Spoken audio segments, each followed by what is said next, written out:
Deputada Luísa Salgueiro, faz favor. Obrigada, Sr. Presidente, Sr. Ministro, Srs. Secretários de Estado, Senhoras e Senhores Deputados. Como o Sr. Ministro já recordou aqui, assinalamos recentemente mais um aniversário do Serviço Nacional de Saúde. No passado dia 15 de setembro pudemos comemorar os 37 anos do SNS e, muito justamente, homenagear o seu fundador, António Arnaud. O Serviço Nacional de Saúde é, sem dúvida, uma das grandes conquistas da democracia portuguesa e penso que é, assim, unanimemente considerado e muito nos honra quando acontece, tal como aconteceu esta semana, as diversas entidades internacionais nos avaliam nos patamares mais elevados, mesmo quando comparados mundialmente. Este é um serviço que se pauta por ser universal e tendencialmente gratuito e de qualidade, que não distingue os utentes à entrada pela sua condição social ou económica e por isso é que é importante, muito importante, as medidas que são importantes, as medidas que o Sr. Ministro anunciou e nós saudamos também o Governo por ter dedicado um Conselho de Ministros exclusivamente dedicado ao tema da saúde.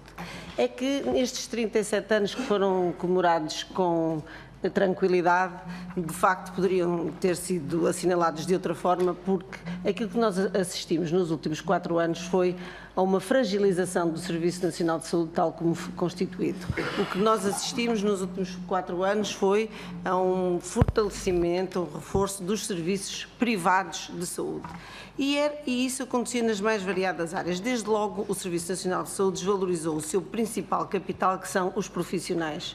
O Sr. Ministro encontrou profissionais desmotivados, encontrou falta de médicos de família, encontrou equipas desfragmentadas e é essencial retomar o ritmo que havia de motivação dos profissionais. E há áreas em que há um grande déficit de recursos e uma das profissões que mais nos tem dado nota disso são, sem dúvida, os enfermeiros. E nós gostávamos de saber, Sr. Ministro, em que ponto se encontra o concurso para enfermeiros, uma vez que sabemos que o Sr. Ministro já nos disse aqui que estava a tentar desbloquear a situação, tentando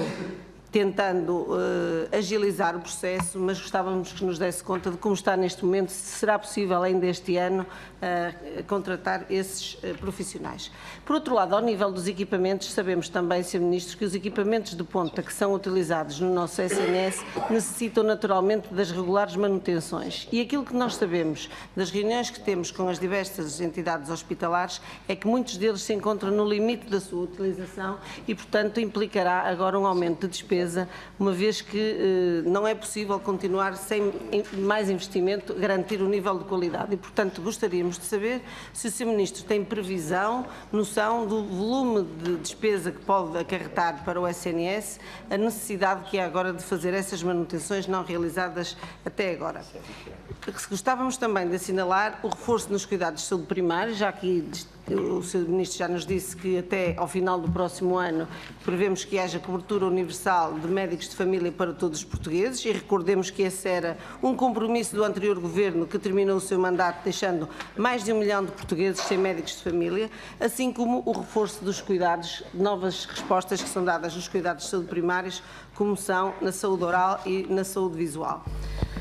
Mas não foi só ao nível dos cuidados de saúde primários que foi feito um investimento, também ao nível hospitalar, com a criação do princípio de livre circulação dentro do SNS, com as redes, os centros de referenciação, com os contratos de afiliação e, portanto, estamos convictos de que, apesar das dificuldades financeiras que são bem notórias que o Sr. Ministro tem para gerir, a resposta hospitalar em Portugal já melhorou nos últimos 10 meses. Bem sabemos que não terá melhorado tanto quanto gostaríamos, certo é que passou um inverno, passou o fim do ano, passou o verão e nós não tivemos notícias como habitualmente tínhamos da crise nas urgências, das macas acumuladas nos hospitais e seguramente que não é indiferente a gestão que o Sr. Ministro introduziu no Ministério, quer através da organização dos serviços, quer através da afetação de recursos.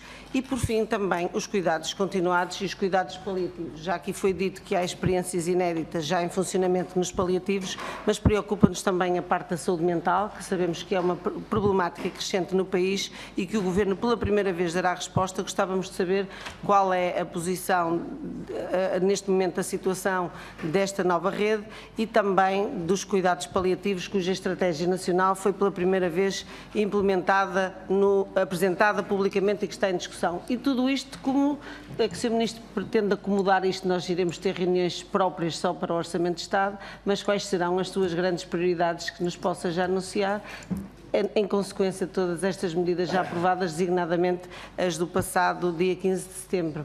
Muito obrigada.